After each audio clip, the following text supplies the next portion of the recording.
회사가 성장하는데 잠시 일시적인 하락한 거는 뭐 기회이지 않을까 생각합니다.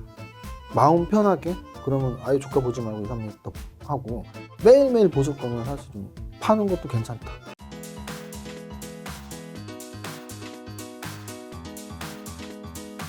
제가 두 분한테 공통으로 드리고 싶은 질문 한 가지가, 세무사님은 전에 김작가TV 나오셔서 이제 조금 하락으로 갈 확률이 좀 높아지고 있다, 갑자기 이제 그 얘기를 하셨고, 배지한 대표님, 제가 알기로 배지한 대표님 채널에서 주가가 좀 흘러내릴 수 있다 얘기하셨던 걸로 아는데, 지금 주가가 3,300을 찍고 2,900 초반 그리고 중반 지금 와 있다면, 두 분은 그 사이 기간 동안은 주식에 있는 계좌의 자산이 줄어들었나요? 아니면 투자를 너무 잘하시니까 그 사이에서도 버티셨고, 아니면 수익이 더 나셨나요? 어떤가요?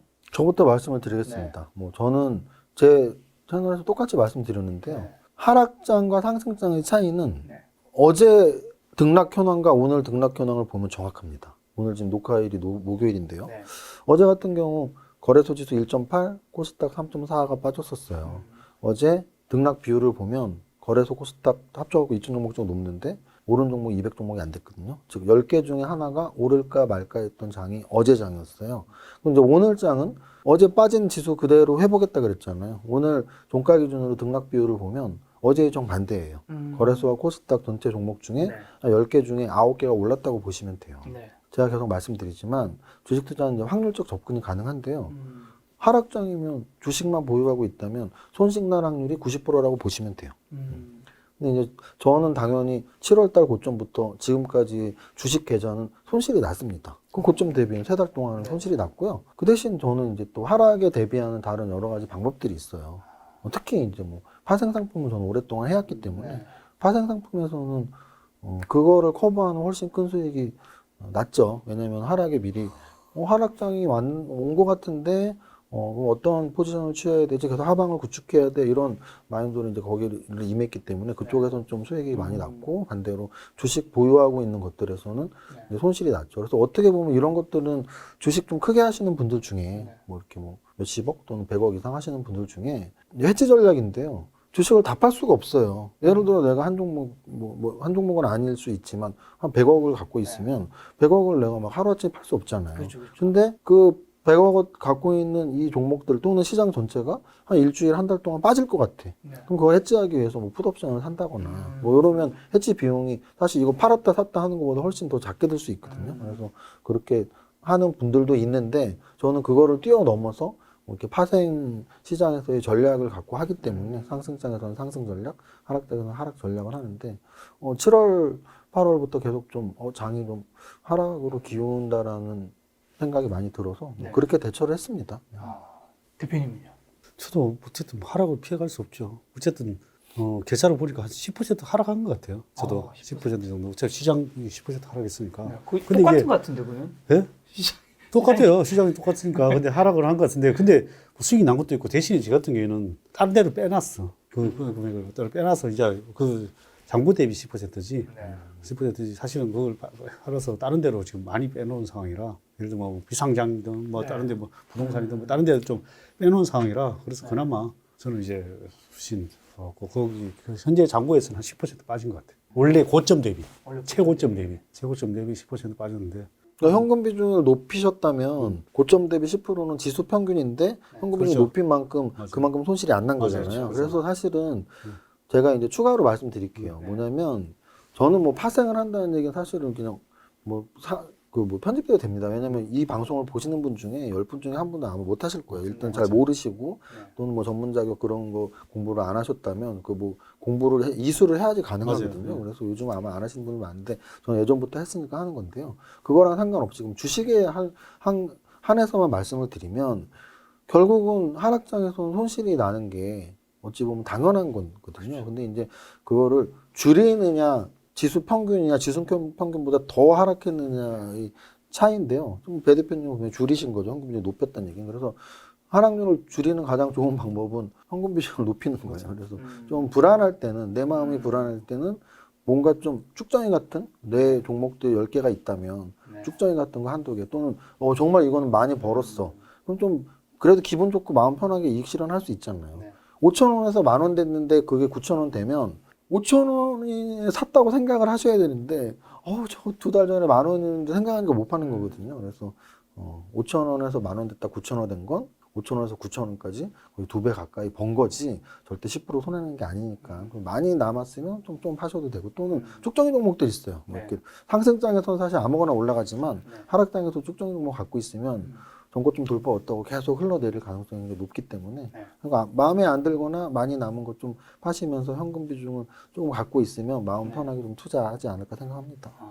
그 예전에 제가 마지막 채를 나왔을 때 저는 하반기 되면 계속 좀 줄일 것이다. 그 정도 했던 것 같은데 왜냐하면 주식은 많이 올랐잖아요. 제 같은 경우에는 진짜 종목도 많이 줄이고 있는 게 지금 내가 가진 종목들이 거의 작년 대비 100% 거의 안 오른 종목이 없어요. 예를 들어 거의 물론 뭐 안 오른 것도 있지만 뭐 거의 다 100%가 다 종목이 올랐단 말이에요. 거의 한 종목 다. 거기에 대해서 일부는 다 팔았을 거 아니에요. 일부는 제가 100% 나는 수익이 원래 실현하는 거니까.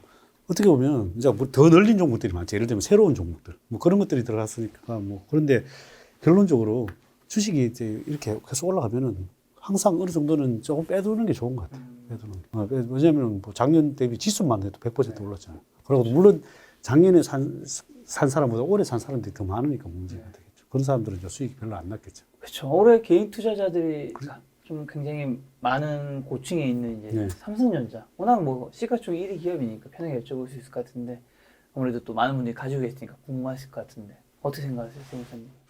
저는 아까 말씀드렸지만 뭐 삼성전자라는 그 네임밸류라고 할 수 있죠. 뭐 주식 시장에서의 네임밸류.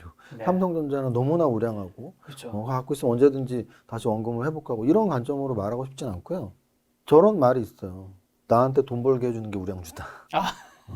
그럼 삼성전자는 올해 1월부터 10월까지 9개월 동안 불량주였던 얘기예요. 1월 고점부터 회복을 못했으니까. 그래서 저는 불량주에 우리가 환호할 필요가 뭐가 있을까라는 생각을 들어요. 물론 다시 1년 후, 2년 후에 우량주가 될 수 있죠. 올라가서 우리에게 수익을 준다면. 근데 저는 주식은 사실은 순간순간 냉정하게 좀 볼 필요는 있다고 보거든요. 그래서 그런 관점에서 본다면 삼성전자가 매력적이지 않은 순간들이 있었어요, 과거에 또. 제가 계속 왜 차트를 길게 보라고 말씀드리냐면 삼성전자 연봉 차트를 보세요. 3년 동안 음선 나와서 빠졌던 때도 있거든요. 그럼 그 시기에 갖고 있던 사람들은 3년 동안 삼성전자가 이 왼수 같은 종목 도대체 원금이 언제 회복돼? 뭐 그랬겠죠. 근데 물론 3년이 지나고서 전고점 돌파하고 그때부터 또 2배 갔으니까. 그럼 적어도 지금 1월 달에 삼성전자에 물리신 분들은 그 정도의 생각은 할 수 있어야 된다는 거예요.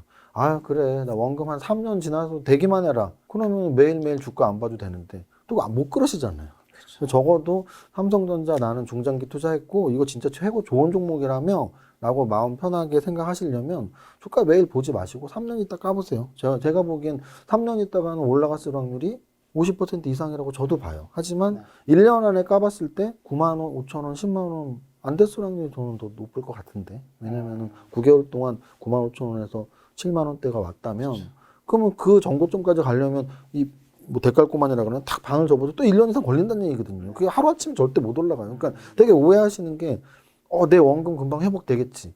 근데 그 8만 전자 넘어서 9만 5천 원 고점 1월이 지금 11개월 동안 7만 원까지 왔는데 그럼 이 7만 원에서 다시 10만 원 가기 위해서 어떻게 한두 달이 걸리겠어요. 그래서 적어도 8만 원 이상 매수 단가, 8만 5천 원 이상 매수 단가이신 분들은 막연하게 삼성전자는 좋은 종목이니까 라기보다는 그냥 마음 편하게 그러면 아예 주가 보지 말고 2, 3년 있다 하고 매일매일 보실 거면 사실은 파는 것도 괜찮다. 매일매일 볼 거면 왜 힘들게 그걸 매일 보고 있어요. 지금 뭔가 말씀하신 게 지금 단기적으로 뭔가 사도 되는 타이밍은 아닌 것 같아요. 저는 그렇게 본다는 얘기죠. 단기적으로는 삼성전자를 살 타이밍은 아닌 것 같아요. 왜냐면 제가 제일 싫어하는 게 최저점이거든요. 그러니까 최저점의 단점은 뭐냐면 이게 우리 주식 차트의 기본 격언에서 무릎에서 사서 어깨에서 팔으라는 얘기가 있단 말이에요. 그러면 우리가 머리를 아무도 모르기 때문에 머리의 양쪽에 있는 꼭지를 찍게 올라가는 어깨에서 팔 건지 뭐 내려오는 어깨에서 팔 건지인데 그거는 성향에 따라 다를 수 있어요. 왜냐면 막 올라가는데 나 좀 기분 좋으면 팔을 수 있죠. 또는 끝까지 정말 뭐 이런 표현 가끔 쓰는데 뼈까지 발라먹는다는 표현 있잖아요. 우리 뭐 닭발 같은 거 먹을 때 뼈까지 발라먹는 마음이라면 꼭지 찍고 내려가는 어깨에 파는 분들이 더 많거든요. 그러면 머리에서 못 팔기 때문이거든요. 마찬가지로 바닥에서 우리가 못 사기 때문에 무릎에서 사는 얘기가 있고 무릎은 역시 바닥을 찍기 전에 떨어지는 무릎이 있고 바닥 찍고 나서 올라가는 무릎이 있는데요. 떨어지는 무릎에서 사면 안 됩니다.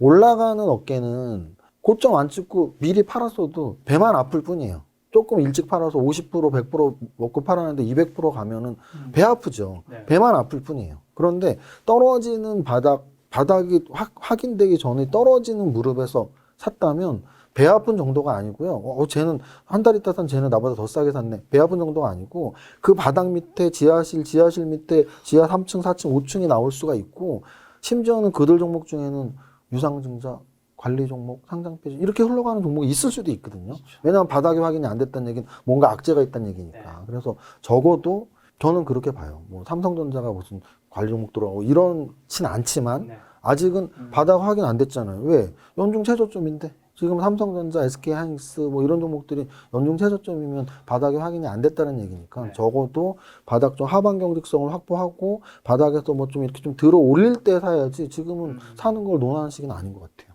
바닥을 확인하고 좀 들어가야죠. 저는 무조건 바닥 확인하는 편입니다. 대표님은요? 제가 뭐 오늘 여기랑 삼성전자 한번 리포트를 좀 봤어요. 오늘? 예, 오늘 봤는데 보니까 일단 뭐 3분기 실적은 한 16조 나오고 올해까지 총 예상 실적이 한 55조 영업이익이 나오겠더라고요. 한 54, 5조. 그리고 이제 내년 예상 영업이익이 60조 정도 나오겠더라고요. 예상 이익이. 그러면 사실 이 삼성전자라는 거를 물론 가지신 분들이 한해서 느낀다면 이건 사실 우리가 집 가지고 장난치지 말라고 그러잖아. 집 사가지고. 집 사고 팔고 하다 보면 다 날아가잖아.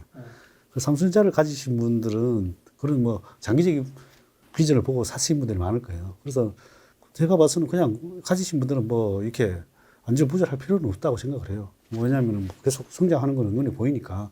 그래서 뭐 이런 건 사실 나는 어떻게 보면 집이랑 뭐 비교한다면 뭐 내 집이다 생각을 하고 안정적으로 그냥 가져가시면은 뭐 일희일비하지 말고 물론 뭐 싸게 사신 분도 있고 비싸게 사신 분도 계시겠지만 물론 차트상으로는 지금 아까 말했다시피 그렇게 뭐 좋은 아직 뭐 반전 차트가 아직 나오지는 못했어요. 그래서 뭐 그 사실 차트를 보는 관점에서는 뭐 반전을 확인하고 사는 것도 맞는 것 같아요. 지금 뭐 그러나 회사의 가치나 성장성을 보고 사는 거는 나쁘지 않다고 생각을 해요.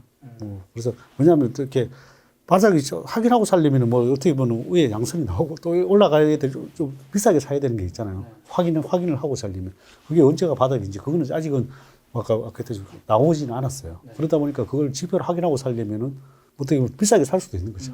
비싸게 갑자기 올라가 버리면 어떻게 보면 올라가서 차트가 안정하게 되면 어떻게 보면 비싸게 사야 되는 수도 있으니까 그냥 뭐 어떻게 보면 뭐 월급 받아 산다면 조금씩 사모으는 전략은 나쁘지 않다고 생각을 해요. 세무사님보다 조금은 좋은 의견인 것 같긴 한데 세무사님은 어쨌든 장기적으로는 좋다고 하셨는데 단기적으로는 좀 아니라고 하셨는데 마찬가지로 단기적으로는 좀 아니라고 생각하신 건가요, 그러면? 일단 차트상으로는 지금 이제 깨진 상황이고 아직까지 반전 지표는 나오지 않았으니까 그래서 그거는 이제 회사의 아까 지표를 봐야 되는 거죠. 회사의 아까 매출액과 4분기는 뭐 그렇게 좋지는 안 나올 것 같더라고. 뭐 3분기고 이제 내년을 보고 투자를 해야 되는 거니까. 그래서 어쨌든 뭐 그래도 계속 매출액과 이익이 계속 성장되고 있으니까 뭐 지금 뭐 어쨌든 뭐 아까 보니까 모바일 반도체 부분에서 10조, 뭐 모바일에서 3.5조 뭐 이렇게 나왔더라고 이익 전망치가. 그런데 어쨌든 이게 반도체가 수급이 딸려서 더 그런 경우들이 많더라고. 뭐 모바일 쪽도 그렇고. 그래서 더 그런 게 개선이 된다면 이익이 더 성장이 될 가능성이 많겠더라고요. 그래서 결국은 회사가 성장하는데 잠시 일시적인 하락한 거는 뭐 기회이지 않을까 생각을 합니다. 그럼 최근에 이제 규제로 폭락한 새로운 이제 국민주였던 네이버, 카카오는 좀 어떻게 보세요, 대표님은? 그것도 어떻게 보면 회사는 뭐 어떻게 보면 너무 비슷한 좋죠. 너무 좋잖아요. 비슷한 면에서는 가져가야 된다고 생각해요. 원래부터 장기적으로 가진 주주들은 그냥 이게 살 타이밍이 아니냐. 그거는 이제 어떻게 보면 행보 조정이든 기간 조정은 뭐 하락 조정이든 좀 더 필요하다고 생각을 해요. 어쨌든 뭐 반등을 준다고 해도 단기적인 뭐 반등이지 않을까. 좀 시간은 좀 필요하다고 생각해요. 그리고 시간이 왜냐하면 성장 가치 대비 최근에 그 가치가 충분히 많이 올랐다가 지금 조정 구간이라고 생각을 해요.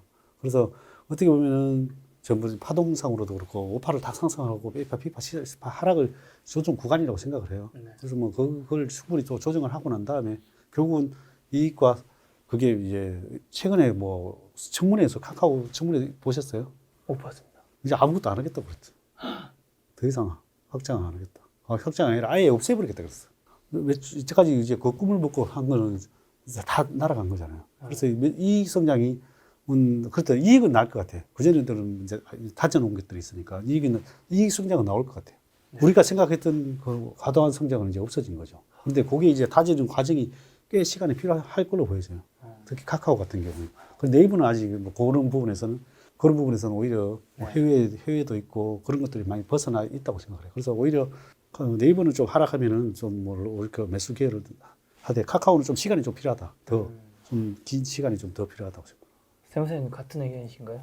아까도 삼성전자 빗대서 뭐 3년 있다 깔 거면 갖고 있어도 되는데 네. 지금은 매수 타이밍이 아닌 것 같다는 거랑 똑같아요. 네이버와 카카오도.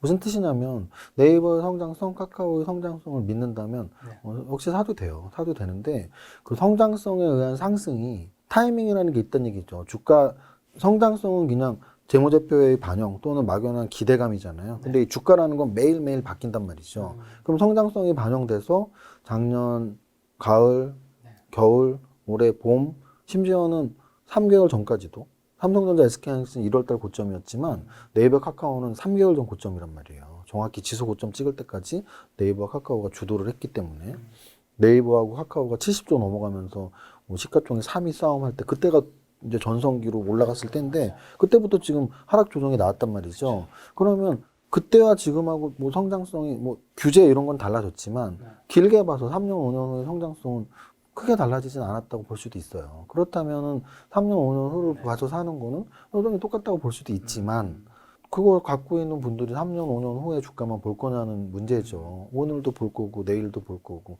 그러면 저는 적어도 탑다운 관점에서 본다면 지수 관련 대형주들은 지수의 움직임과 완전히 다르게 움직일 수가 없거든요. 네이버, 카카오는 더 이상 뭐 저기 변방에 있는 종목이 아니고 네이버는 여전히 시가총액 3위이고 카카오는 지금 원래 4위였다가 밀려서 한 6위 정도 지키고 있거든요. 시가총액 3위와 6위인 종목이 지수와 별도로 이 종목들은 너무 좋아서 오르리라고 저는 생각하지 않아요. 왜냐하면 우리 이런 거죠. 작년에 썸네일 제목 중에 제일 많았던 게 삼성전자가 좋아, SK하이닉스가 좋아, 네이버가 좋아, 카카오가 좋아. 근데 지금 막상 하락장 되니까 그게 얼마나 부질없는 짓인지 차트를 보시면 압니다. 삼성전자하고 SK하이닉스 차트가 거의 비슷하고요. 네이버와 카카오 차트 거의 비슷하고요. 비슷비슷해요, 다.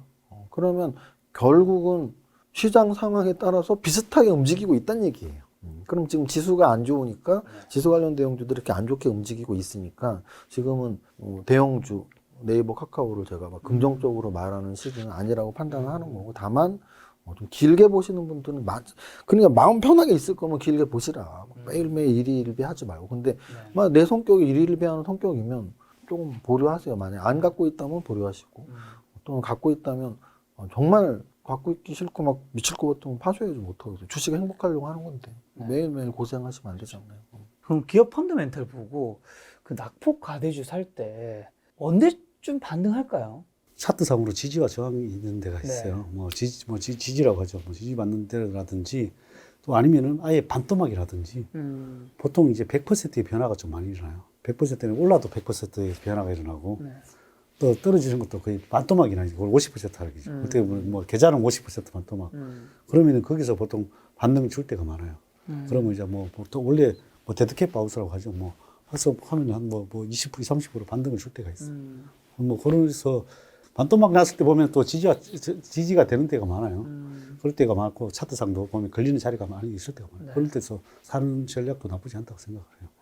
세무사님. 결국은 펀더멘탈을 보고 낙폭과대주 살 때에서 포인트는 이 낙폭과대주는 가격을 얘기하잖아요. 가격이 예를 들어 막 떨어지는 걸 낙폭과대주라고 하고 근데 또 펀더멘탈은 이제 좋은 걸 얘기하는 거겠죠. 그러면 펀더멘탈은 뭐 장부가치 PBR 쪽이 있고 또는 이익가치 PER 쪽이 있는데 적어도 저 PBR 또는 저퍼가 되고 있는 작년보다 더 저퍼가 되고 있고 그러니까 퍼 기준으로 예를 들어 작년 퍼가 10이었는데 올해 퍼는 막 상반기 퍼가 막 8, 7, 6으로 떨어져 있다. 그 얘기는 뭐냐면 이익은 작년보다 더 좋거나 유지가 됐는데 주가가 막 떨어졌다는 얘기거든요. 그러면 그런 종목들은 여기 지금 질문하신 반등 포인트가 점점 가까워지고 있다고 볼 수도 있죠. 근데 이제 펀더멘털도 좋고 주가가 떨어졌다는 얘기는 딱 저퍼를 찾아야 되는데 예를 들어 퍼가 없는 경우가 있어요. 적자 기업들은 퍼가 없습니다. 그러니까 적어도 지금 말씀하신 이런 질문에 맞는 종목을 찾으려면 이익이 증가하면 더 좋죠. 이익이 증가했는데 주가가 떨어졌어? 사실 이런 종목은 점점 반등에 가까워진다고 볼 수 있겠죠. 네.